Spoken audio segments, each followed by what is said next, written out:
Hello, my name is Matt Cameron, and I'm going to be talking about Zmach shops. So what Zmach shops are a combination of the maker-type facilities like tech shop, where you can really get your hands dirty, provides the tools and the resources you need to build your project, and places like Coco that provide the place and the resources you would need to complete digital projects.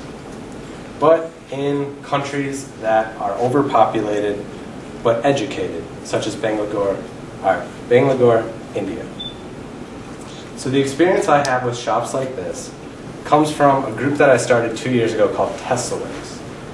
We did pretty much exactly this at the crowded University of Minnesota campus. We gathered all the resources that we could find available to us and gathered as many students as we could to build the projects of our own. It was a great success. We built Tesla coils, near-space balloons, campus-wide light shows, and we've raised over $75,000 for projects in a workspace, and have also started up another TeslaWorks at University of Minnesota Rochester.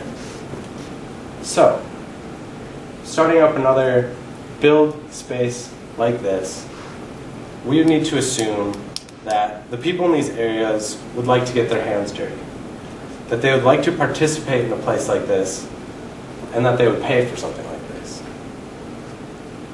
But we know that these work. And in Minneapolis, I've been a member of the Hack Factory. I've heard about the mill, and we heard Kyle talk about the cocoa factory yesterday. The maker movement isn't just hackers anymore.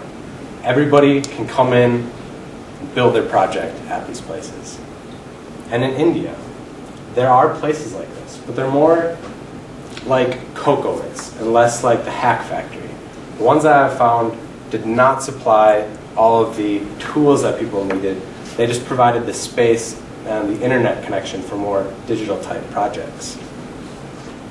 So why? Why would this work?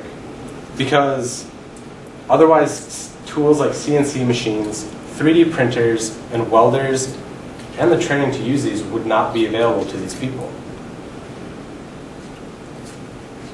to fix their things like a motorcycle or a bike in a crowded area in a place like Bangalore, or if it was closer to a farming community, to build certain tools, or at least get the required materials and knowledge to be able to build those tools. This could also save them some money on repair shops, and they could learn how to do it themselves.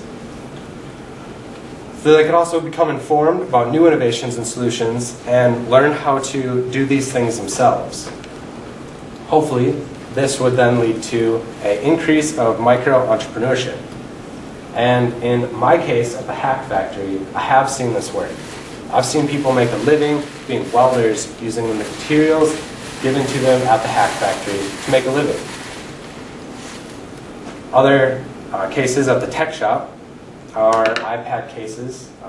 The first bamboo iPod cases were made at a tech shop, selling millions of copies. And carpenters, people doing work for other people who have the know-how to actually make a living from this. So based on what I've learned from what happens in America, I came up with a little target, or some target markets and daily pass rates, monthly pass rates, and yearly pass rates that I felt were reasonable and that could also lead to some revenue. Daily pass rates would be something new to these type of facilities, and I would like to test if that is something that would in fact work. So also came up with the cost and the revenue model and the profit model for 3 consecutive years, showing that in 3 years it could in fact be profitable if the numbers of people coming to the shop is consistent with what I would expect from places like the Hack Factory or Tech Shop here in America. So,